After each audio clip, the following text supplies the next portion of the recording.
am sitting at Boston within and for the Commonwealth. Draw near and give your attendance, and you shall be heard. God save the Commonwealth of Massachusetts. Court is open. Please be seated.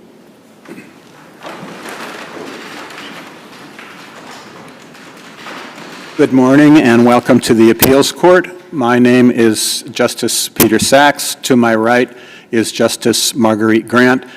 Joining us on Zoom as a result of some last-minute logistical issues is Justice Paul Hart-Smith. And we do apologize for those issues which caused us to have to delay the start of today's arguments, but we're here. We welcome you all to the court. We do, for the benefit of the litigants and the attorneys here today, we do have a group of summer associates, law students from a Boston law firm here just to observe the arguments. And the judges will be meeting with them afterwards just to answer general questions about the court and so forth, not to discuss particular cases, obviously. So if you've been to the appeals court before, or if you haven't, you will note that the arguments are 15 minutes per side. We don't have rebuttal in the appeals court, unlike in federal court. We have the lights on the podium. Green light is when you go. Yellow light is when you have 90 seconds left, and red light means stop unless you're in the middle of an answer, or if you need to complete something, we'll allow you to do that. So we have read the briefs of the parties. We know what your arguments are, or we think we do. We have read the record, so we have a good idea of the facts. So I would urge everyone who's arguing today to get right to the heart of your argument. You don't need to give us a broad introduction to the nature of the case. And we will be interrupting you with questions, no doubt. So in our first case, we have only the appellee arguing. And that case, which I'll call now, is number 23P17, Walter J. Eno versus Nancy E. McGinn. And Ms. McGinn, you are the appellee. You are welcome to stand up and argue your case. Okay. And may I just add, if you see us up on the bench looking at iPads like this, we're not checking the baseball scores or anything like that. We have all of your case materials on the iPad, so we can look at your brief and the materials in the record from the lower court in real time, and we may be asking you questions based on what's in those documents. So that's what we're doing if we're not looking right at you. Thank you. Oh, and I should do a sound check. Judge Smith, can you hear us all? Yes. Good morning. Okay. And can the courtroom hear Judge Smith? Yeah, we're hearing that if you could speak more loudly, that would be appreciated. Good morning. Can you hear me now? Yes, we can, and we'll try to be as aware as we can of the need to listen carefully. Thank you. All right. So with that, finally, Ms. McGinn, why don't you begin your argument? Okay. Good morning, everybody. I had an unfortunate accident, as you're well aware of, over 30 years ago. Within the past 7 years, I was just notified of a judgment against me, which I was unaware of, and I've been in disputes with the appellant, trying to make restitution. Have you paid any restitution at all? No, ma'am, because... Not even a penny? No, ma'am, because I was unaware of it, and then 7 years ago, he asked for one payment of $15,000, which I didn't have, and I sent a letter stating I did not have it, and then he increased the amount. He went from like $31,000, $37,000, he wanted one payment, and I was unable to do it, so I was instructed by my attorney to file for bankruptcy, and then they only wiped out the interest from the original court case that I was unaware of, and it still was like over $1 million. And Well, they cut the judgment by 2/3 in the bankruptcy court, right? I'm sorry? The bankruptcy court judge cut 2/3 of the, I think it was originally $4 million, and they cut 2/3 of that off for you. They cut out the interest over the 30-year period. That's what they told me. And so the original amount was like $1 million, and then he was awarded that because years ago you never had to be notified in person, like you do now, so I never received a notification. So he won that amount by default, But didn't you file a counterclaim? a counterclaim. When he sued, you appeared and filed a counterclaim. I did not appear. He said that someone else appeared to represent me, but I was never notified of the case. I had no knowledge of it. And then I've been trying to come to an agreement with him, restitution-wise, and he keeps changing the amount, and I'm a single person. But you haven't even paid a penny. No, he hasn't agreed to anything, and my attorney said that he has to write a contract and agree to an amount. Isn't that what the bankruptcy court did when you filed for bankruptcy? No, all they did was wipe out the interest. And then I still had to pay the remaining amount of $1 million, and then he is asking for an amount I can't afford. That's why I filed bankruptcy, because I don't have the funds to. So when you filed for bankruptcy, what did you think was going to happen with respect to this debt? My attorney told me, since the amount was above and beyond what I could financially afford, he said to file bankruptcy and it would be discharged. And unknown to my attorney and myself, the appellant was going to appeal it. So since he appealed it, then the judge, I had to go through a trial, and then the judge said he would wipe out the interest, and he knew that I was remorseful, and he wiped out the interest because I was unaware of the original court case. And that's what transpired with bankruptcy. So as I understand the issue before us, it turns on this statute, Chapter 29, Section 31, in which the legislature said the comptroller may comply with administrative wage garnishments for bankruptcy orders. Why isn't that what Mr. Eno is asking us to do here? Well, he originally got a letter in 2019 from the Attorney General stating that the Commonwealth of Massachusetts does not garnish only for child support, and they were not going to be involved, and they asked to have my university that I work for be removed off the docket or the case or whatever the proper terminology is. And I'm sorry, I'm trying to think. And so he did not agree with that, so he appealed. He kept trying to follow up on trying to garnish my wages because I'm unable to meet the financial requests of him. Even a penny? He won't agree to anything, ma'am.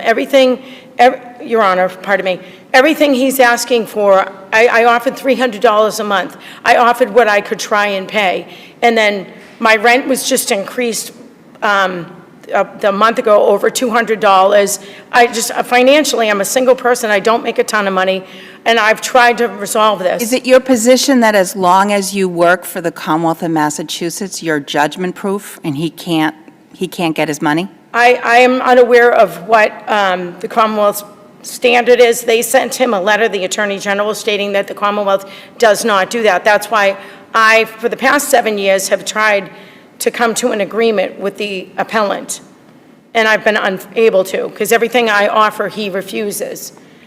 And I've been trying to make restitution to put this behind us. What have you done to try to make restitution? I've offered him, I actually sent in my addendum to my brief a copy of the offers that I've made. I've made an offer to have an endowment in the person's name that was the original case with, and make payments in that way. There would be an endowment in that person's name, and the endowment goes on forever, and the scholarship would go to a student.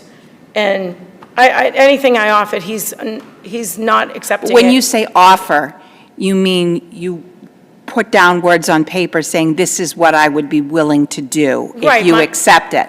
When you say offer, you don't mean here's some money. No, my attorney told me that we have to come to an agreement, and contractually, he has to agree to it so that it's a formal end of the financial matter between us. That's what I was told. And so my attorney had me, between his attorney and my attorney in previous case, he would say, I want this amount of money, and then she would consult with me, and I would offer what I was able to financially afford. and then he would reject that offer, and then he would change the goalpost, so to speak, about the financial amount that he is requesting. So as I understand it, at least part of what the plaintiff, Mr. Eno, was asking the Superior Court to do was a so-called trustee process, to order the comptroller to pay to him the wages that the comptroller would otherwise pay to you due to your position as an employee of Mass Maritime Academy. As a wage garnishment? Whether we use the technical term garnishment or not, we don't, is a separate question. But Right. in essence, the plaintiff was looking to have the comptroller pay to him the wages, or at least some part of the wages, that the comptroller otherwise would have caused a check to be cut for to you, your wages.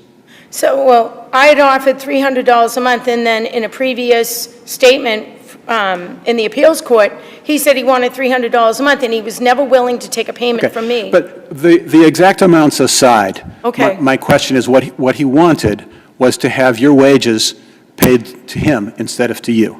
And since you're a state employee, the comptroller might be in a position to do that, since it's the comptroller that causes the checks to be cut to state employees every 2 weeks. I believe he did contact the comptroller because my payroll office was notified, and I don't know what the comptroller decided to do. As I said, the law states that they weren't going to do that, and then I Right. think he was trying to appeal the process to see if they would approve it. Right. I believe. That's my understanding as well, Okay. at least in broad terms.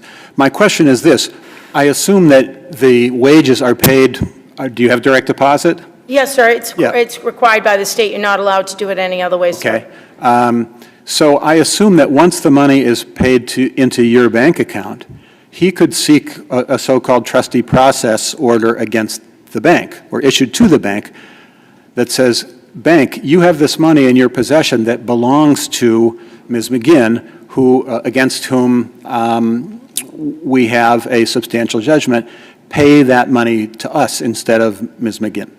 Yes, that's correct, sir. So he could seek, or even if he cannot obtain the money while it's in the comptroller's hands because of this state statute, it's possible that once the money is paid into your bank account, he could get the bank to at least ask the bank to pay it to him, or ask for an order that the bank pay it to him. Yes, I've been told that by an attorney, sir. That's correct, yes. Okay. And has he tried to do that yet? No.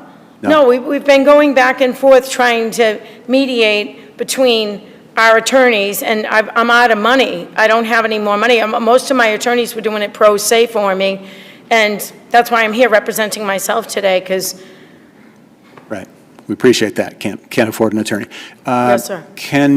Do you have a position on whether this statute we've been referring to, General Laws, Chapter 29, Section 31, allows the comptroller to do what he's asking the comptroller to do? I'm taking it that you don't, but I'd be happy to hear if you did. no, We'd be happy to hear. I don't. The only knowledge I had was the letter I got from the Attorney General that they had sent to him, and they had a representative come down in the original appeal trial, and that clerk was there, and he spoke on the Commonwealth's behalf. But you're correct, sir, I don't know the law behind the Commonwealth's procedure for deductions. And what the Assistant Attorney General said at those hearings, or the different Assistant Attorneys General said, was that they, in their view, and in the comptroller's view, the statute did not allow the comptroller to comply. Yes, sir. Okay. All right. Did you have any other questions? Or? Let's see, any questions from Judge Smith? No. No. All right. All right. All right. I think that's all the questions we have for you.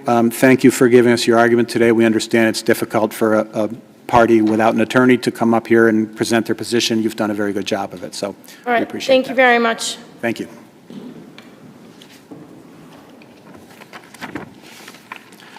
All right, our next case is number 22P1051, Department of Children and Families versus Father and Mother.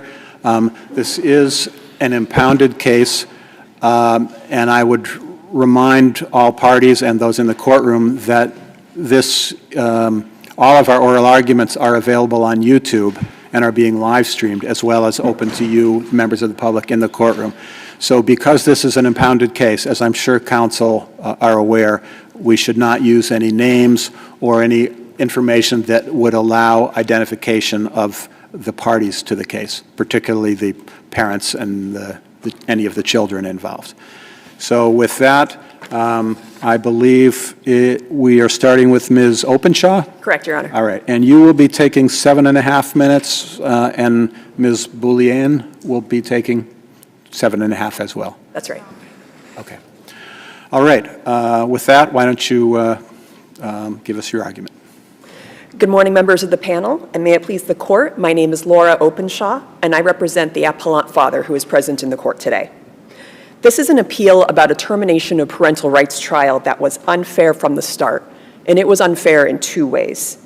First, the father was denied due process of law when the trial court decided to hold the trial by Zoom over the father's objection, and then, without giving the father notice that he was expected to have more than 1,000 pages of trial exhibits immediately on hand during the trial court penalized him for his lack of access to those exhibits. And second, the trial court admitted several inflammatory out-of-court statements by child witnesses by relying on a flawed reading of Adoption of Luke, a reading that is incompatible with the nuanced approach to the role of child witnesses in care and protection trials seen elsewhere in the law, and that leads to harmful and unjust consequences for both parents and children. Can I start by asking, how did the trial court judge penalize the father for not having access to the documents? As I understand it, he was testifying on direct in a circumstance where, while DCF might want to show him documents to refresh his memory, or else, as the judge said, read him portions of the documents if he couldn't see them, he didn't need the document. If they weren't able to refresh his memory, then they weren't able to refresh his memory. How was he penalized? So he was, the father was called by DCF, and DCF was examining him as if on cross. There were a few examples that demonstrate that he was penalized by this. Generally, he was asked about the contents of several of these exhibits. For example, he was asked about the contents of a family action plan at transcript pages 144 and 145. He was asked about the contents of another family action plan at 146, whether he'd seen it. He was asked if he was aware of a 51A report from several years ago at 159, and asked about the contents of a 51A at 174. And he didn't have the exhibits in front of him. Couldn't say whether he, at least in one case, he said, I don't know, or I don't recall whether I've seen this action plan or not. And from very early on, from transcript page 146, the trial judge, when it was pointed out that the father didn't have this exhibit, he doesn't know which exhibit is being talked about, the judge responded that the parents had the ability to be in their homes with their exhibits, and they're not there. Okay, but what's the prejudice? DCF was asking him about those documents for the purpose of refreshing his memory, if I understand correctly. If his memory was unable to be refreshed, DCF couldn't bring in the evidence that they wanted to in their case, in which the burden is on DCF to prove by clear and convincing evidence that the father was unfit. So if DCF is hindered in putting on its case, how does that prejudice the father? Respectfully, I don't believe that the way the examination went was of a sort to refresh his recollection. He was being asked substantively whether he recalled the incidents, whether he was aware of the report in such a way that DCF later used to argue that he was not a credible witness, and that the fact that he didn't have the exhibit available to him to say, yes, I was aware of this report. Yes, I was aware of this action plan. For example, there was a point at which the father's participation in therapy in fact, very early in his examination, he was asked about his participation in therapy, and then he was then shortly thereafter asked about whether it was in his action plan. Not having the action plan in front of him, he was in a position of saying, well, I don't know which action plan you're talking about. There have been What so do many. we do with the fact that the father's counsel said to the judge at sidebar, I don't want anything to prejudice, and this is a transcript, page 149. I did scan everything that was given to me and provided a copy to my client through the internet. I gave him a link to every single thing that wasn't redacted. And apparently the issue is that the father was not at home. He had these documents in his possession, but he was taking the call or engaging in the Zoom in a place where he did not have access to the documents in his possession. Is that a violation of due process? The violation of due process comes in the fact that the judge admitted a very voluminous amount of exhibits the day before the father was called as a witness. It is true, as Your Honor has said, that both the father's trial counsel and later the father acknowledged he had received electronically, I think he said, more than 600 pages of the exhibits. 600 pages is a lot to have either printed out or on a separate device. And in this case, It doesn't help if you're working in a warehouse and trying to participate in the trial at the same time, which, as I understand, is what the father was doing. He was at work at the time of the trial. that is what the evidence was, that is what he acknowledged. And this was a trial judge who, after was holding a trial by Zoom when the trial judge had the authority to proceed in person. This was a point in spring 2021 when the trial judge, both under the SJC's orders and the standing order from the juvenile court, had the authority and the discretion to hold the hearing in person. There was a motion filed a month before the trial for an in-person hearing, and that was renewed during the trial. And this was a case with, again, a very, very extensive trial record with a number of exhibits that the father's trial attorney pointed out. But are you suggesting it was an abuse of discretion to hold the trial over Zoom rather than in person? I mean, certainly that was permissible as a general matter at this point in the pandemic, wasn't it? Or at that point in the pandemic? The trial judge did at the point have the discretion. It was within the trial judge's discretion to hold it. Although we're not arguing that as the basis, we're proceeding on due process, not on an abuse of discretion. I would also argue that it was, particularly at the point where the trial judge was aware that there was a large record, that the father's trial attorney didn't have a number of exhibits herself, and that came up on the first day of trial repeatedly, where father's trial counsel. Did she say at that point, Judge, we need a recess so I can have these documents? She didn't seek a continuance, but she did move to strike those exhibits. And then at that point, she did also move for an in-person trial first before the exhibits were admitted, and then once the trial had begun, it had become clear. Right. And the father was in Ohio at this point, if I'm not mistaken. So was he prejudiced by the denial of an in-person trial? He was prejudiced by the in-person trial by what happened on the first day that he testified, that he didn't have access to those exhibits. The trial court held him from very early on, made it clear that she thought it was purposive, and that he was in a position where the trial court went on to hold that his character and his temperament were in two of the very first substantive conclusions of law, number 6 and 7, that there was a direct line between the trial judge finding that the trial was becoming an absolute waste of time, that he was a very frustrating witness, going on to the conclusions of law pertaining to his character and temperament. Okay. Your time is up. I want to make sure that, or ask whether Judge Smith has any questions. No questions. Thank you. That's the remaining issues. I rest on my brief, and I would ask this court to vacate the decrees of termination and parental rights and remand the case before a new judge. Thank you. Thank you.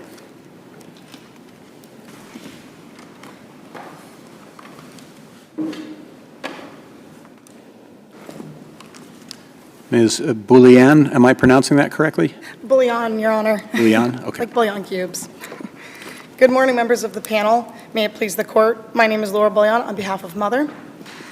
Imagine a person walking into a criminal courtroom and they observe a judge offering to procure extrajudicial evidence for a prosecutor in a trial against a defendant. This person would reasonably question whether the defendant was receiving a fair trial.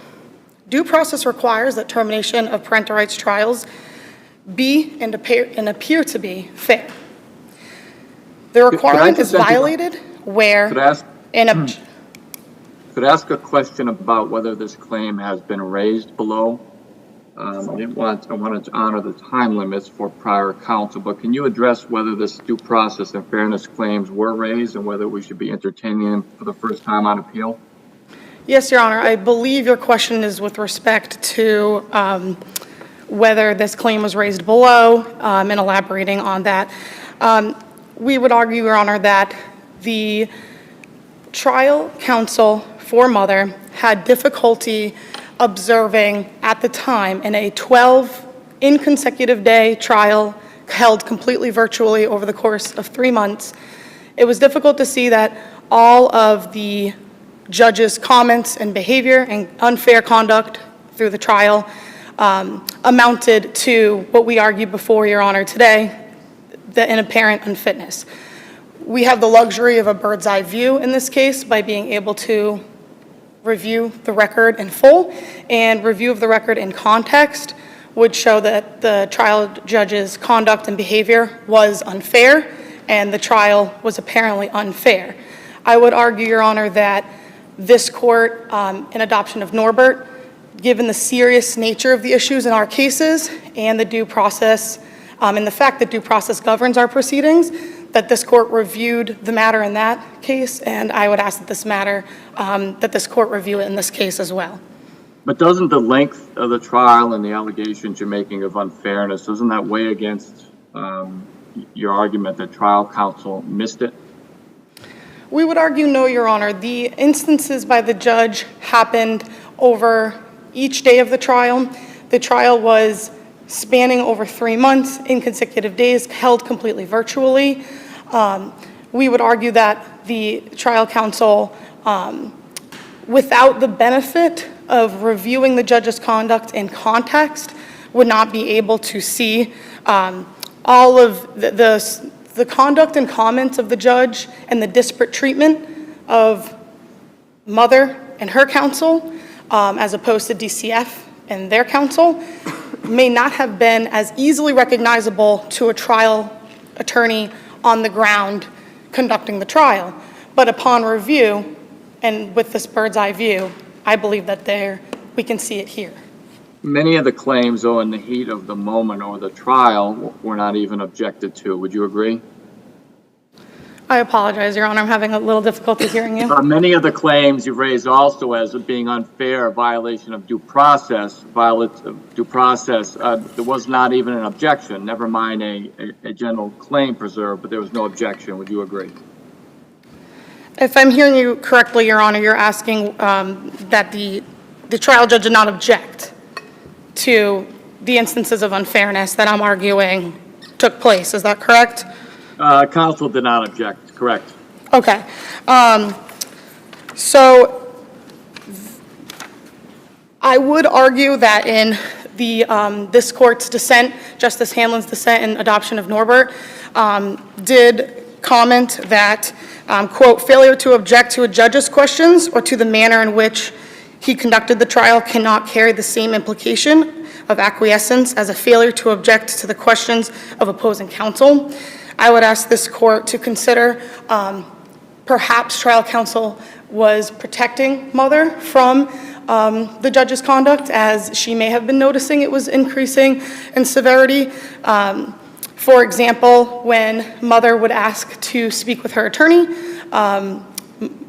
the judge seemed upset and frustrated with her, and therefore mother resorted to texting with her attorney. There was a threat of contempt against mother. During her testimony where she was hyperventilating, the attorney did step in and did note that the court would provide mother a break should this trial have been in person. And the judge did provide them with exact, quote unquote, exactly 3 minutes to speak with one another. A full and fair judge would have given mother this break to compose herself, instead of insinuating that mother should continue giving this meaningful testimony under that hyperventilating and emotional state. Why didn't the judge's comments in ruling on the motion for an in-person trial amount to essentially what the SJC said later in adoption of Patty that judges should do before conducting a Zoom hearing.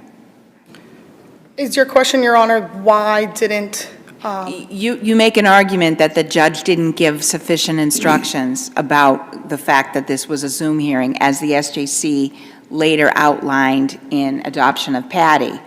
But the judge said, if you need an opportunity to speak to your attorney, you have that opportunity. Just let me know and I'll take a break. And there was discussion of the fact that a Zoom hearing was better than an in-person trial at the time would be in some ways, because people didn't have to be behind masks, and the judge could interpret their facial expressions more. Why does what the judge did fall short of adoption of Patty? So Your Honor is correct that the judge did make those comments, and Your Honor is correct that there were some guidance and procedures outlined at the beginning of this trial. However, this judge failed to follow through with those procedures. She does comment at the beginning of trial, should litigants want to speak with their attorneys, they should raise their hand and she would arrange to do so. She specifically referenced breakout rooms. Unfortunately, only one breakout room session was successfully administered. Alternatively, Is there any request for a breakout room that wasn't dealt with either by creating such a room or by taking a break so that the counsel and party could communicate in some other way? so there was, Your Honor, one instance where the breakout room was attempted to be opened to allow for a conversation. It was unable to be done by the court clerk, and therefore the mother and her attorney spoke by phone. Okay, so did that result in any prejudice? Taken in totality, Your Honor, the judge became frustrated with mother's request to ask for attorney, even though at the beginning of the trial she outlined how she was to request speaking with her attorney. Mother did so, and the judge seemed aggravated by mother, and mother therefore resorted to texting with her attorney largely through this proceeding. Should this trial have been held in person, that would not have been the Well, case. isn't texting, though, better access than she might have in person? If she was in a courtroom speaking to counsel at counsel table, other people could overhear it, there'd be a chance they'd be misheard, it would distract the attorney from paying attention to things that the attorney might need to listen to in the courtroom. I mean, Zoom can't replicate an in-person trial precisely, but in some ways it might be better. We would argue here, Your Honor, it was not better, that mother was prejudiced by not having meaningful communication with her attorney. As I mentioned, when she asked for it, the judge appeared annoyed by it. She was communicating with her attorney by text message, as opposed to the attorney asking the court for a break, or on natural court breaks, being able to go inside of a private room, a space in the courthouse, to speak with her and explain. She was communicating with her attorney by text while she was testifying. At times, Your Honor. And that's not a part of an in-person trial, nor would it be permissible. Is that correct? That is correct, Your Honor. I do believe in an in-person trial, the judge would have suspended the proceedings to allow mother to communicate with her attorney. There would In the not. middle of her testimony, if a witness says, I don't know how to answer this question, I don't want to answer this question, a judge would call a recess and let them talk to their attorney?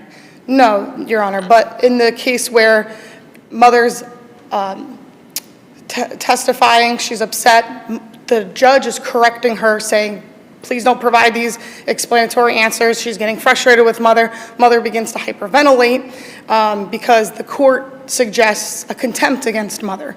And at that point, the attorney asks for a break because in an in-person courtroom, a fair judge would allow that break, maybe not to consult with counsel, of course, but to allow mother to compose herself to continue to provide meaningful testimony to the court.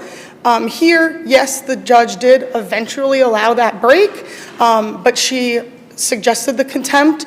She was suggested that testimony continue, that DCF continue to question mother in her emotional state, and allowed mother exactly 3 minutes to compose herself and return to her testimony. Let me check with Judge Smith to see if he has any further questions. Nothing further. Thank you, Justice Sachs. All right, seeing no further questions, thank you for your argument. We'll hear from Thank you. Assistant AG Tretyakov for the Department of Children and Families. And just so I'm clear, you're taking 8.5 minutes for DCF, and Ms. Krasner for the children, you're taking 6.5 minutes. Is that correct? All right. Your Honor, Mother would just rest on her brief for the remainder of her arguments. Thank you. Good morning, members of the panel. May it please the court. My name is Konstantin Tretyakov. I'm an Assistant Attorney General representing the Department of Children and Families. We're asking the court to affirm the judgments and decrees of the juvenile court where the trial court judges did not violate the biological parents' due process rights, correctly admitted the statements of children contained in DCF official documents under the adoption of Luke case, and where the judges' findings of parental unfitness are firmly grounded in clear and convincing evidence. The judge made 313 findings of fact in this case, only 6 of which are contested on appeal.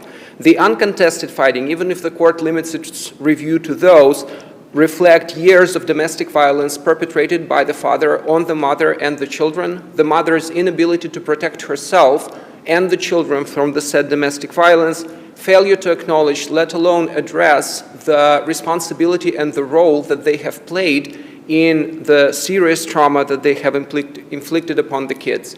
The mother also has demonstrated the pattern of returning to the father, her abuser, after attempting to separate with him, and lack of the ability to provide for the children who had special needs and who have formed a strong bond with the now adoptive family. May I ask you a question about the admission of child hearsay, which the father objects to in his appellate brief?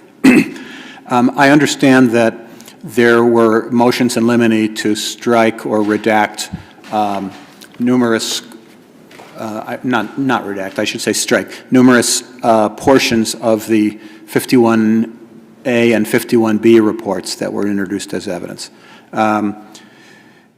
And some of those were allowed. Some of those requests by the father were denied on the basis that if the father wanted to examine or question the validity of the hearsay or the credibility of it, the father was free to call the declarant, in some cases the child, as a witness and cross-examine. The father now on appeal says that puts the father in an unfair position because if he has to call his own child to the witness stand to cross-examine that child about allegations against the father, that furthers the gulf and causes emotional distress to the child, whereas if the father doesn't call the child to cross-examine him or her, then the father is left sort of defenseless against whatever the child may have said out of court and that appears in a DCF report. And that's a long wind-up to my question, which is, did the father make that argument at any point below that giving him the option of cross-examining the child was unfair and put him in a sort of on the horns of a dilemma? I don't believe the father made that argument below, and more substantively, Your Honor, with respect to prejudice, the father cannot demonstrate any of that, even assuming, for the sake of argument, that the judge may have improperly admitted those statements, which he absolutely did not, because the adoption of Luke does not contain any exception to the children's statements. In fact, in that case, the SJC approvingly cited to this court case, Care and Protection of Leo, in which case this court specifically considered the statements made by a child about the sexual abuse perpetrated by that child's biological father to the investigator. And this court held that if the investigator and his sources are available to be called and cross-examined, then the rights of the father are preserved. And the SJC incorporated that reasoning into the Care and Protection of Luke. But here, the judge went even further in her very careful and measured approach how to take those statements, because if the court looks at the conclusions of law that the judge has made, she does not mention, those conclusions are not informed by any statements of the sexual abuse made by the children. So in that respect, Your Honor, the father repeatedly characterizes in his brief this as an expansion of Luke. This is not an expansion. Luke does not contain any exception for the children hearsay statements. And in that respect, the judge acknowledged the adoption of Luke when she made her, when she issued her findings of fact and conclusions of law. A lot of the time when this issue comes up, the child's statements in the 51B report are somewhat further corroborated by a criminal conviction involved in I could not find anything in this record about any criminal convictions arising from these statements. Were there any, or what do we do with that? Your Honor, after those statements were made, the DCF did make a discretionary referral to the district attorney's office regarding the statements and how the district attorney would proceed with that. My understanding is that the district attorney never pursued those cases in criminal court, and there is an indication in the record, and I'm specifically referring to page 1070 of the trial transcript. I'm referring to the consecutive pagination because it was provided to me in a very large transcript file, so it's page 1070. And I think there is an indication there that the DA's decision was partly at least based on the fact that the children were too young to testify in court. That's what I think was mentioned. But I don't think, Your Honor, that the decision by the district attorney not to pursue this in criminal court bears any, quite frankly, relevance to this case, because proving guilt beyond a reasonable doubt before the jury of 6 or the jury of 12 is very different than establishing parental unfitness by clear and convincing evidence. It's a different standard of proof and entirely different procedure, civil versus criminal. Can we get to the due process Yes, Your claims? Honor. First of all, whatever the requirements of the SJC's decision in adoption of Patty are, do you agree that we should apply them to this case, even though this case was tried before adoption of Patty was decided? Yes, Your Honor. We are not contesting that the adoption of Patty is applicable to this case, and the key in the adoption of Patty was its affirmance in Commonwealth, in Velasquez-Diaz against Commonwealth, that due process is not a rigid rule. It is a flexible context. It is a flexible concept. And the key to understanding that concept is to provide parties with the opportunity to meaningfully participate in trial. And here, the trial judge, over the course of a lengthy 12-day virtual trial, went above and beyond to make sure that that was the case. Speaking, for example, of the father's right with respect to access to the exhibits, I'm referring to pages 149 and 310 of the trial transcript. Those exhibits have been provided to the father electronically by scanning them and providing him with a link to Google Drive by his counsel. After the father discharged his attorney, the judge entered a detailed order outlining how the father will access the exhibits, what redactions are going to be made with respect to the exhibits. So to the extent the father wanted to use those exhibits to cross-examine any witnesses, he absolutely had the access and the resources to do that. As far as the father's argument regarding his lack of access to the exhibits during his testimony, that argument is honestly quite hard to understand, because I believe Justice Grant pointed out there is no rule that a witness testifying at trial would have access to 700 pages of documents in front of them and would be able to refresh their recollection in the way they see fit with those documents. The rule is actually, quite the opposite, that the witness is supposed to testify from memory. So in that respect, with respect to father's rights, there was no violation. And with respect to mother, I see that my time is up, so just very briefly, unless the court has further questions. With respect to the claim of alleged bias, as an initial matter, none of that is before the court, because this has not been raised below, and mother had every opportunity over the course of 4 months to do that. And as far as the communication with her attorney is concerned, none of those rulings and opportunities to do that the mother is now contesting on appeal. None of that was objected to at trial. In fact, at one point, the mother's counsel expressed her gratitude and understanding to the judge when the judge allowed them to communicate even during the mother's testimony on the stand, which, as Justice Grant also pointed out, would be unheard of if the trial has been in person. Okay. Unless the court has further questions, the department will rest on its brief. Any questions from Judge Smith? No questions. All right. Thank you. Your Honor. And we'll hear from Ms. Krasner.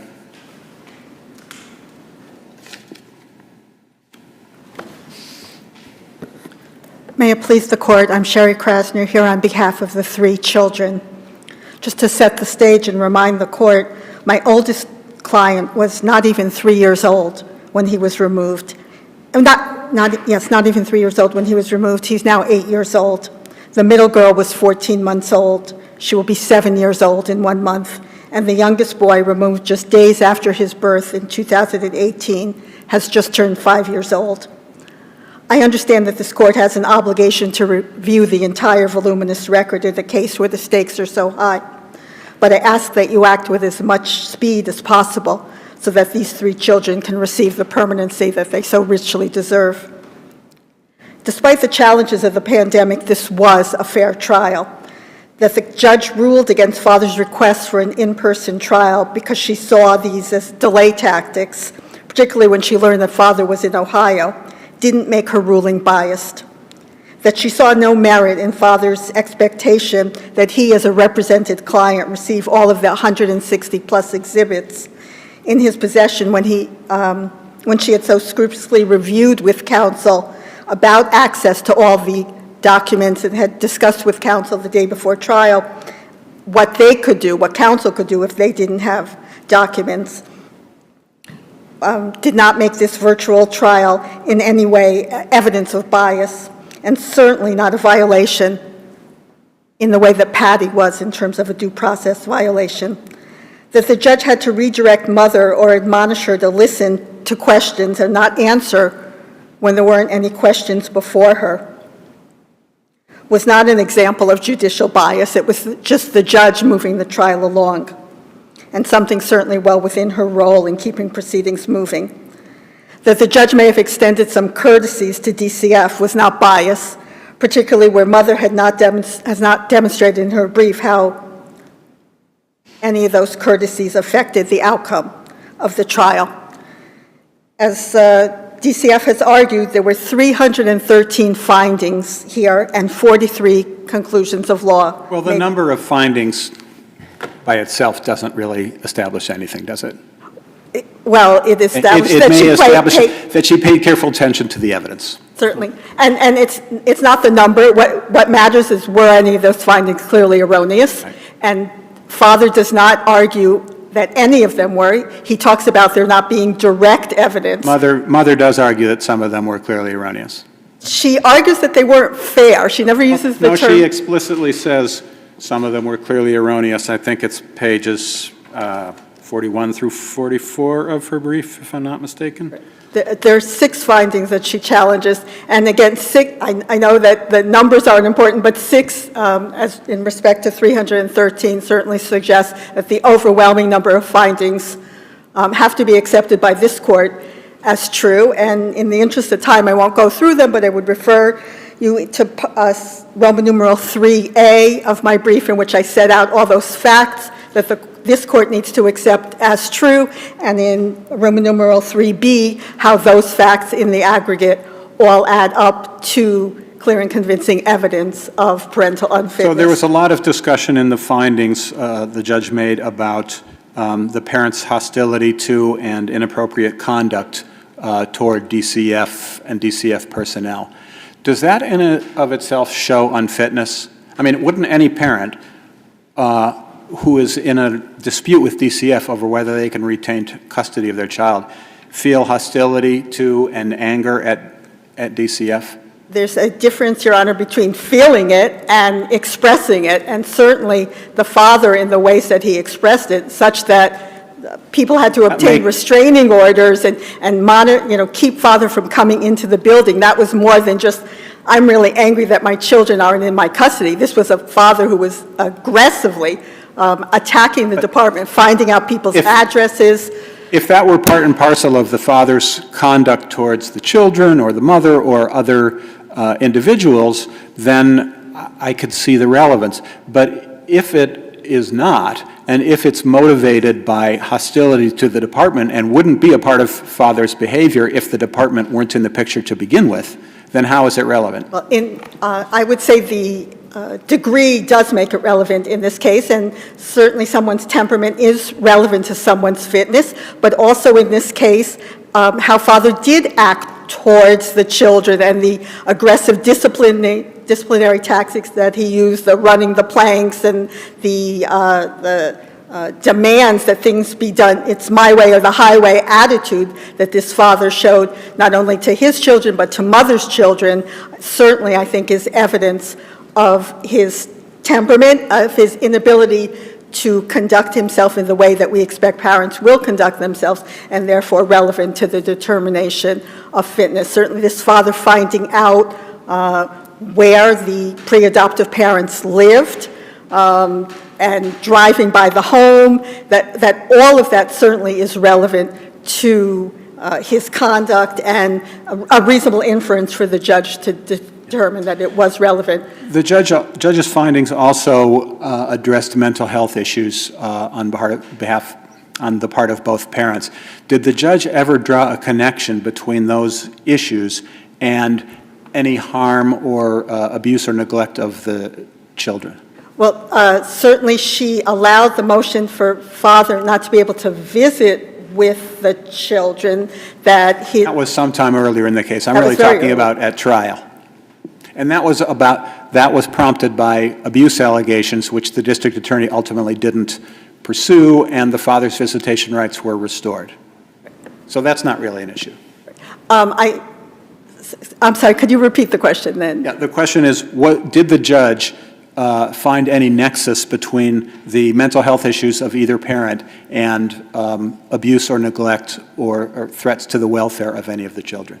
I think she did make some findings. I don't think that was central to the determination. I think that the violence in the home, the violence that was perpetrated on mother and by father, and mother's comment that she was the victim and that the children observing this domestic violence, that they were not victims. I think that was very critical to the judge's ultimate finding. I think the parents' failure to engage in services, it was hard for the judge to make a determination about their mental health when they didn't engage in services, so there really wasn't evidence of what current... So the principal factor here was the judge's findings regarding domestic violence? I think that was a critical one, and... Is there any other critical factor? And lack of engagement in services. But lack of engagement in services can't count against the parents unless the services are shown to be necessary. Would you agree with that? Well, it becomes circular if it's a recommendation that they engage in services because there seems to be evidence of a mental health problem and you don't engage in services or don't even acknowledge that this might be something that could make me a better parent. I would suggest that that evidence says something about the parent's fitness to parent. All right. Further questions? Any further questions from Judge Smith? No. All right. All right. Thank you My very time is much. up. Thank you. I rest on my brief. Thanks to all of you for your arguments. We'll take it under advisement.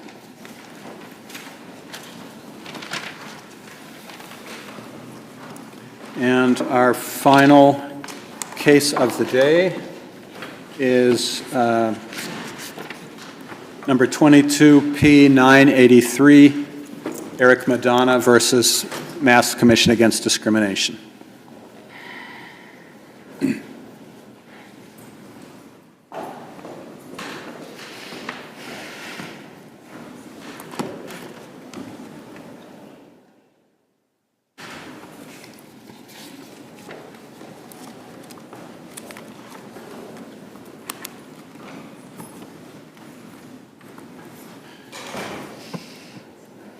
We'll just wait for the clock to be reset.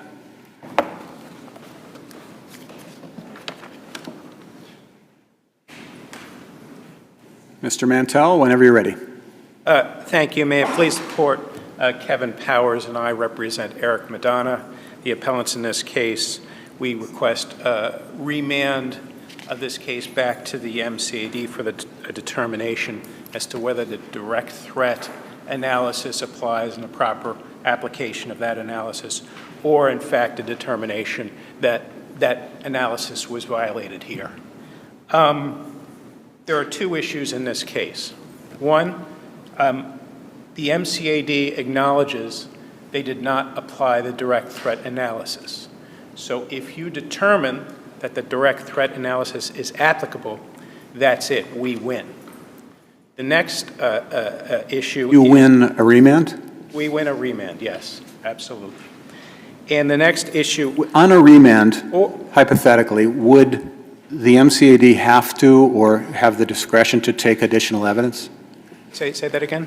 If there were a remand, could the MCAD decide to, or would it have an obligation to accept further evidence, either from your client or from the Fall River Police Department, his employer?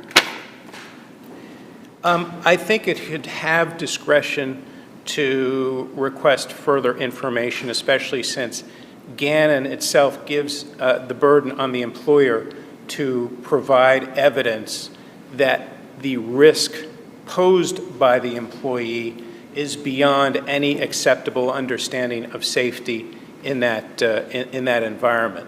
So I think the MCAD could, in its discretion, open it up if the police department said, hey, we have this evidence. Yeah. And the ultimate burden under Gannon is on the employee, if I understand correctly, to show that the employee is qualified to do the job without, in this case, creating the significant, I don't have the formula memorized, I'm sure you do, without creating the significant risk of substantial harm to the public safety.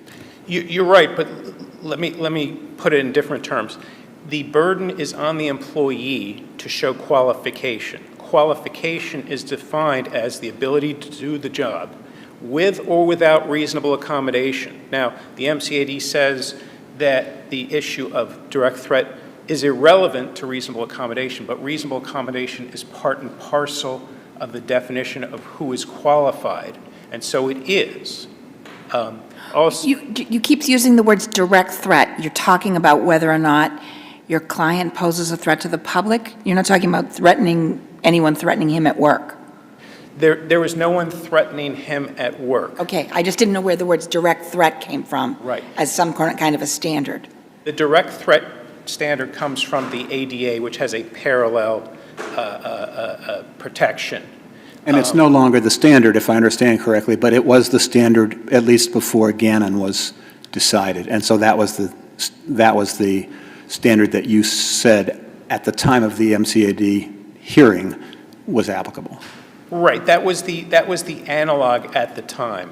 There was kind of three standards that you should consider. The MCAD had its own standard. The ADA had its standard. The MCAD standard was basically a copy of the ADA standard. And then Gannon came along and said, no, there's a different standard tweaking both of them. But as shorthand, we said we need the direct threat analysis applied here, and no one was confused by that. Everyone understood what that meant. In fact, the decision of the hearing officer and the full commission referred to direct threat cases. So they understood that. They just didn't apply the direct threat. So what they did is they applied a watered-down version precisely in the manner that the Superior Court case in Gannon applied it. And then the SJC says, no, that standard is not muscular enough. Okay, so we know that the standard that the MCAD applied was inappropriate, but their position is they didn't apply the standard at all. And we know the standard should apply because as Gannon explained on page 795, the direct threat analysis applies, quote, whereas here the city has limited the duties of a police officer because it considers him incapable of performing the essential functions of a police officer as a result of physical or mental limitations arising from the officer's handicap.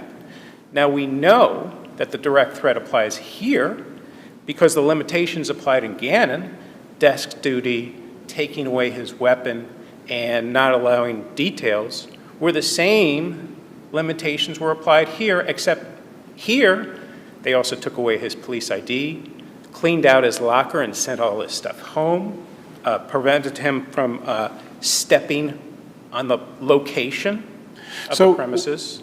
The hearing officer found two reasons for the denial of Mr. Madonna's request to do overtime and detail work. One of them was the chief's fears about threats that he might pose to public safety if he were in a position that had public contact.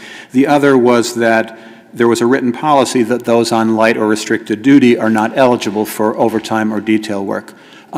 Is this a kind of a mixed motive case? What do we do with those two different motives on the part of the employer? It's an interesting question. Both of those motives are wrong. So the first one, the concern about safety, is a violation of direct threat. The second one is an internal policy saying we're not going to give details to people on restrictive duties. But if your goal is to provide reasonable accommodation, those internal rules do not trump the obligation to provide reasonable accommodation under the statute. But even if you were to find that the rule was valid or somehow, okay, the fact that the hearing officer found that consideration of handicap was a motivating factor, that's enough to send it back because the hearing officer didn't identify what level of causation was in each. But we know there was a level of causation. Do you have a position on, let's assume that the reliance on the policy were valid and non-discriminatory, then what happens if the hearing officer finds that the chief was motivated by both, as the hearing officer already has? If the chief was, if it was a but-for motive, then there's a liability. We know under Lipschitz that there can be multiple but-for motives in discrimination law, and if that consideration was one of them, then there's liability. So the MCAD argues at page 29 of its brief that you are, or Mr. Madonna is engaged in legal jujitsu, trying to transform a failure to accommodate claim into a claim of disparate treatment. How do you respond to that? Okay. I have three responses to that. First, the direct threat applies to reasonable accommodation cases. And we know this because... What do you mean it applies to reasonable accommodation cases? Meaning, if you are giving a reasonable accommodation and that reasonable accommodation contains limits on you because of concern of safety relating to handicap, then the direct threat analysis applies. They're saying that just because it's placed in a reasonable accommodation mold, that direct threat is irrelevant. But that's not true. So, for example... So, if I understand, you're saying that reasonable accommodation includes not only what changes to the job are made to allow the employee to perform it, but also whether the employee enjoys equal terms, conditions, and benefits of employment. Exactly. And in analyzing whether the employee was rightly denied some of those benefits, the question, that's where direct threat comes in? Exactly. So there's two things. So first of all, in Gannon, it says, quote, in a qualified handicapped person case, however, the employer does not prevail simply because it indisputably acted in good faith. It can prevail only if the handicapped employee fails to prove by preponderance of the evidence that he or she was able to perform the essential functions of the job with reasonable accommodation. So the qualified handicapped person standard includes consideration of the reasonable handicap. Next, in a case I cited for you, an MCAD case, Hall versus Laidlaw. This is really good. I had the cite, but I didn't have this quote. It says, respondent can demonstrate that it could not provide the reasonable accommodation because it would pose a reasonable probability of substantial harm to the complainant or others.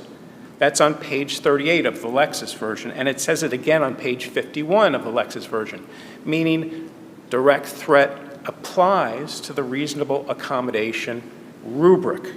And then the full commission reviewed Hall versus Laidlaw, and it said the hearing officer engaged in the proper legal analysis.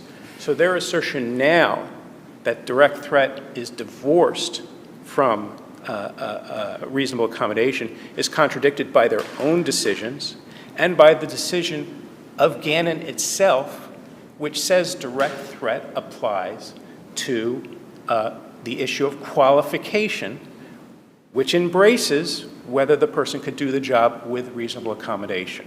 So yes, limitations on reasonable accommodation are viewed the same as adverse actions. And we cite a wonderful case called McAndrews, which says when you have a limited reasonable accommodation, that's the other side of the same coin of adverse action. And in Hall, for example... So a limit on the reasonable accommodation could constitute an adverse action. It's so the same they thing. offer him a position where he only works days, which is an accommodation to his sleep issues resulting from PTSD. But they say, the employer says, but that comes with ineligibility for overtime and detail work. Right. You're saying that's either a failure to accommodate or an adverse action. Yes, it doesn't matter. And McAndrews says the character is the same for both. I mean, they're mirror images of each other. May I ask why, once Gannon came out, I mean, I understand that the appeal from the hearing officer to the commission was briefed 2 years before Gannon came out. Mm-hmm. But once Gannon came out, why didn't Mr. Madonna file the equivalent of a 16L letter with the commission saying, hey, in case you don't know, even though you were a party, commission, Gannon has been decided, it's relevant to this case, you should apply the standard. I understand that the regulations, the commission procedural regs, didn't explicitly provide for such a letter then as they do now, but neither did they prohibit it. But also the full commission decision, we knew that the commission knew about the Gannon case. They filed an amicus brief in that case. We did too. Right. They knew of the decision, but they might not know Mr. Madonna's position about how that decision should apply to his case. He in the pre-hearing memo, in the appeal to the full commission, he was jumping up and down saying direct threat, okay? They're saying direct threat doesn't apply. So it does, but the full commission decision cites to Gannon. It's not like they were... Sure, they were... It's clear that the commission was aware of it. The question is, was the commission aware of the arguments you're making now about how Gannon should apply to Mr. Madonna's own case? And yes, because the salient parts of Gannon were there and were argued in the appeals to the full commission, that the reasonable belief standard is not enough, that the subjective view of the employer is not enough, that they could have demanded an independent medical examination, but they didn't, that medical documentation is required to support a finding of direct threat. All that from Gannon was already there and already in the ADA regulation and things that were cited. So our argument is that the salient portions of our appeal were amply supplied both in the 30A petition and the petition for the full commission over pages. It wasn't one page, it was like 4 or 5 pages in each one. This was a major issue, so I think we've raised it. I just have go ahead. yeah, quick question. The MCAD brief at page 29 says that the denial of detail opportunities was attendant to the agreed-upon reasonable accommodation. I'm not unsure if the commission is suggesting that Mr. Madonna agreed initially to the, okay, you're shaking your head. No, after about 7 weeks, he inquired, I want to do details, and they said no. So he didn't realize that it was part. In fact, they acknowledged that it was a point of controversy as to whether they would do it or not until that moment. So no, he never agreed to reasonable accommodation with that limitation. Okay. You were in the middle of making a point when I interrupted you, so. Thank you. The other issue, the second issue, is the Superior Court in this case held that the MCAD held that there was no adverse action in this case.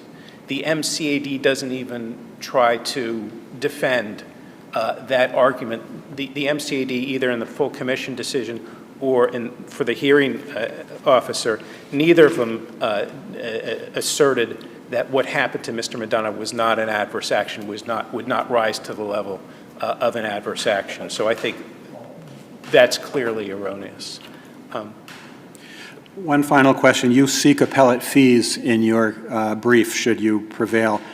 Assuming you prevailed in terms of getting a remand, do you know of any case in which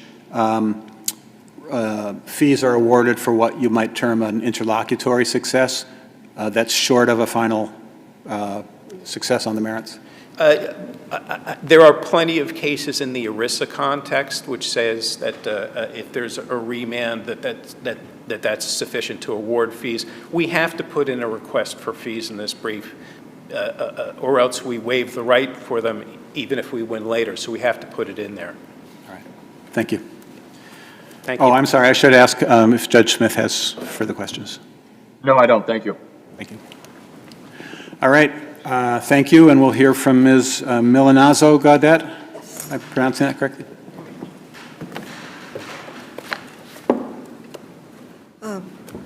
Good morning. May it please the Court, Lynn Milanazzo Gaudet for the Commonwealth of Massachusetts Commission Against Discrimination. This is a disability discrimination case. Based on the substantial evidence, credibility determinations, and the reasonable inferences drawn therefrom, the Fall River Police Department met its obligation under General Law, Chapter 151B, to accommodate Madonna's disability by creating a position that allowed Madonna to perform the essential functions of his job. This is and always has been a reasonable accommodation. So do you agree that reasonable accommodation includes job modification, and I think I'm quoting from the MCAD guidelines here, that makes it possible for a handicapped individual to perform the essential functions of the position involved and to enjoy equal terms, conditions, and benefits of employment? That is correct. That is what a reasonable accommodation would be. Would the opportunity to do overtime and detail work for a police officer be one of the terms, conditions, and benefits of employment?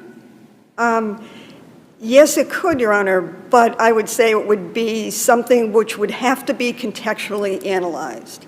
And in this case, when the hearing officer was considering the evidence that was before her, what she looked at is she looked at not only the accommodation that was provided, which was above and beyond which was required by law, but also through the evidence and the credibility determinations and the interactive dialogue that occurred, came to the conclusion that the accommodation was that of an evidence custodian, and with that accommodation also came the corresponding restriction on the overtime and detail, which was provided by the standard operating procedure. So is I mean, are those two logically inextricably linked? That is, the daytime work that the evidence custodian position involved and the denial of detail and overtime work? Is there some connection between them that is beyond the MCAD's or our scrutiny because it just has to work that way? Well, Your Honor, I'd say that nothing necessarily has to work that way, but I think that when the hearing officer was looking at the evidence, she looked at it as a whole. What is the accommodation that's being provided to Madonna in this case? The accommodation that he wanted to work days, that he wanted to work 9 to 5. But he also wanted to work overtime and details. When that was raised, which was part of the original accommodation, part and parcel just as a big lump accommodation, when it was raised after the fact. When you say it was part and parcel of the original accommodation, what are you referring to? Was he told when he was offered the evidence custodian position that he wouldn't be able to do detail and overtime work? Well, Your Honor, there was no evidence in the record that shows that that was part of the communication as far as the accommodation was concerned. You don't contend that he agreed to it? I don't contend that he agreed to it, but I don't contend that it came up during the conversation. Okay. All right. That he was given a light-duty evidence custodian Was he position. told that it was light duty at the time? Or was he just told it's going to be daytime? I don't think the record reflects what was said as far as light duty or not light duty, but Mr. Madonna, in the record and when filling out his application for disability benefits, notes the fact that it was a light duty position. So he acknowledges that he knew it was a light duty position in that application process. Later on, he says that, but there's no indication that he knew that or let alone accepted it at the time. He said, yes, I'd like to do this evidence custodian job that you're offering. There is evidence that he said, yes, I'd like to do the evidence custodian, but there is no evidence that I'm taking this evidence custodian position in a light-duty role. However, once he found out, and it's clear that he did not know at the time, nor that it was discussed, but once he found out that there was a light-duty restriction, he could have brought it to the attention of the city in a way that I would like to engage in an interactive dialogue to see what we can do. Right. And I take it from your brief, you're arguing that he essentially abandoned the interactive dialogue, interactive process of arriving at a reasonable accommodation, which is not just a one-time deal, but is an ongoing discussion between the employee with a disability and the employer to figure out what is a reasonable accommodation. Exactly. And did the hearing officer find that he had abandoned it? The hearing officer made a number of findings of fact regarding the interactive dialogue. As a matter of fact, I believe there were 6 separate findings of fact that go to the fact that what went into making this accommodation possible for Mr. Madonna. The hearing officer makes no specific finding regarding interactive dialogue, but I think it's implicit in the reasonable accommodation analysis that was put forth by the hearing officer. Now, well, the hearing officer didn't examine this case as if Mr. Madonna had abandoned the interactive process for a reasonable accommodation. there was no explicit finding regarding that. And the commission didn't either? The full commission did not touch on the interactive dialogue, that's correct. However, again, the findings of fact do support the fact that the hearing officer did take into consideration evidence pertaining to that interactive dialogue. Can we affirm the commission's decision on a ground that was not articulated by the commission itself? I don't think it's necessary that the decision be affirmed on a ground that wasn't articulated. The findings of fact and conclusions of the law here support the commission's finding in total. Here we have a situation where Eric Madonna requested an accommodation, and there was discussion regarding what accommodation could be provided to him. He was given an accommodation that fully allowed him to perform the job of a police officer. As far as any type of... But fully perform the job of a police officer includes ordinarily eligibility for detail and overtime work, doesn't it? Well, as the hearing officer found, that was really a corresponding part of the job, given the facts of this case, and it was a corresponding restriction that went along with it, in that the standard operating procedure did not allow individuals on light duty or individuals on military leave or leaves of absence or anyone who was suspended from performing any type of detail work. So as far as that finding is concerned, I believe that the case could be sustained on that. Now, my brother goes into great detail on Gannon and the applicability of Gannon in this case. And Gannon is distinguishable on a number of points. Factually, Gannon is distinguishable because Gannon was a patrol officer who, after suffering repeated head injuries based on mixed martial arts, was relegated to a desk duty position because the city believed that he was incapable of performing the essential functions of the job because of health and safety to himself or others. In Madonna, we have an officer who was fully accommodated, an officer who this town believed was capable of performing the essential functions of the job. You say in this case, he was fully accommodated? I believe Mr. Madonna was fully accommodated. Okay. Subject to his argument that he was denied some of the privileges and benefits of employment, the detail and overtime work. Subject to that argument, however, again, something that could have been addressed had Mr. Madonna. Yeah, and I guess the reason I was asking about whether the interactive process had been abandoned and whether the commission ever found that, which you said the commission did not, is related to my question about whether we could affirm the commission on a ground that it didn't articulate. So you're arguing that he abandoned the interactive process that might have led to some agreement about him doing detail or overtime work, if he'd only pursued it further instead of not reporting for work because of stress. But my question is, can we affirm where the commission itself did not articulate that rationale, and the commission is the expert agency that's supposed to be applying 151B in the first instance, can we affirm the commission on the ground that it didn't articulate abandonment? Well, Your Honor, I think that the hearing officer's findings of fact and conclusions of law are sufficient to support a finding that disability discrimination did not occur in this case. Okay. Okay? That the hearing officer, in looking at the detailed work, did not find that it was an essential function of the job of a police officer. Detail work is voluntary in nature.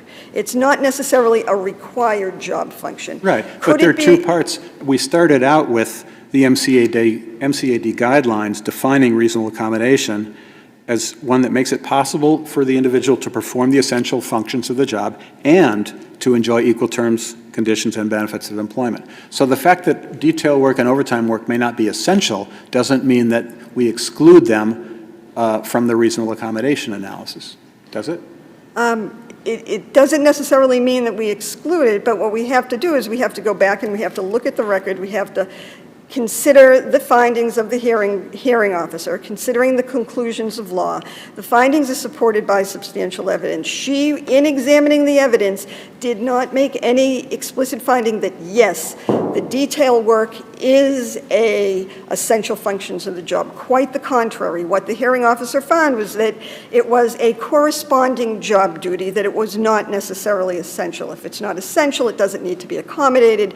Here, the hearing officer found that based on the policy, I don't know how you can get past Yee v. State Police by saying that, you know, overtime is just, or details are just this kind of extra thing that don't really count as a benefit of the job. Well, Justice Grant, I think that when we look at Yee versus State Police, that the case that the SJC talks about the fact that everything is contextual, that what might be an adverse employment action to one may not be an adverse employment action to another. And it all depends upon the facts of the case. And here, the hearing officer looked at the case and determined that, you know, although, you know, Yee may be instructive, that in contextualizing it, the hearing officer did not determine it was an essential function of the job or something that needed to be accommodated, but a corresponding duty. You mentioned adverse action, which prompts me to ask, the Superior Court affirmed on the ground not articulated by the Commission that there'd been no adverse employment action here. You don't appear to defend that particular rationale in your brief. I just wanted to confirm that you're not arguing that we should affirm on that basis. The hearing officer did not address the issue directly of adverse employment action. However, you know, based on the evidence that came in, again, when we look at the detail was not an essential function. When we look at the issue with the gun, the hearing officer did not consider that necessarily an essential function, an adverse employment action, but instead, in looking at that, considered it, based on the facts of the case, an exigent event that occurred that needed to be addressed by the town for safety reasons for both Mr. Madonna and the town. But the denial of the detail and overtime work, the Superior Court judge apparently said was not an adverse employment action. The commission, you're not arguing that that couldn't be considered an adverse employment action, or are you? Again, I would cite back to Yee, where Yee stands for the proposition that you need to consider it in context. And the hearing officer We always in consider examination- context, I hope. But the context here includes the commission's definition of reasonable accommodation as including enjoying equal terms, conditions, and benefits of employment. So I want to know whether are you advocating that we affirm on the basis of the rationale adopted by the Superior Court, that there was no adverse employment action here? I believe that there was no adverse employment action, and that if we were to adopt that rationale, it would support the hearing officer's findings and conclusions in this case. You've argued waiver in your brief. What do you say to Mr. Madonna's argument that although he didn't know the precise test that would ultimately be adopted in Gannon, from the beginning of this case before the commission, he was arguing that the commission should not defer to the chief's judgment, even if it was in good faith, even if it had some evidentiary support about whether he was suitable or a safe person to be in contact with the public, but that the commission needed to make its own determination based on the direct threat standard and based on some articulable specific threat and a substantial level of risk. Is that enough to keep those issues at least in the case, even if Gannon had never been decided? Well, Your Honor, first I would say that, renewing the commission's argument that 151B Section 6 does apply, that once the Gannon decision came down, that it would have been incumbent upon Madonna to supplement the brief and/or send in a letter to the commission to put them on notice that their argument regarding direct threat had shifted, and they were arguing that that Gannon should apply, which Gannon should not apply. It should not apply. Under a direct threat analysis, what we're looking at is an affirmative defense that was not raised by the Fall River Police Department in this case. The Fall River Police Department considered Mr. Madonna to be a qualified handicapped person. That was never challenged. Right, but one of their two grounds for denying the overtime and detail work was that he posed some risk to public safety. And so, as I understand Mr. Madonna's argument, he argued, well, whatever risk there might be doesn't rise to the level of the direct threat, which there would have to be. Well, Your Honor, I would say that to get to that place, what we would have to do is we would have to agree with Madonna's reading of the facts that there actually were two reasons why the chief, in fact, The hearing denied officer it. found that. You don't have to agree with Mr. Madonna on that. Well, my reading of the hearing officer's decision is that the hearing officer did not find that. What the hearing officer found was that the chief relied upon the standard operating procedure, and in the next paragraph, the hearing officer says, apart from that, there is no causation. What the hearing officer is doing at that point in time is she's bifurcating the reasoning, and there's no indication that the chief's personal belief in any way played into the fact that the solicitor on their own informed them that there was no need for the details because they were being precluded by the standard operating procedure. They were distinct. Let me just... Are officers who work a day shift not because they're on any kind of light duty or disability, like, say, the chief himself, are they eligible for overtime and details? They could be eligible for overtime and detail, depending upon whether or not they're on active duty. If they are serving any type of suspension, the question assumes active et cetera. duty. Yep. Thank you. All right. Let me just check with Judge Smith, see if there are any... No further questions, thank you. No questions, all right. Okay, thank you both very much for your arguments. We'll take it under advisement. That does conclude our sitting for today. We'll go in the back. We'll come out in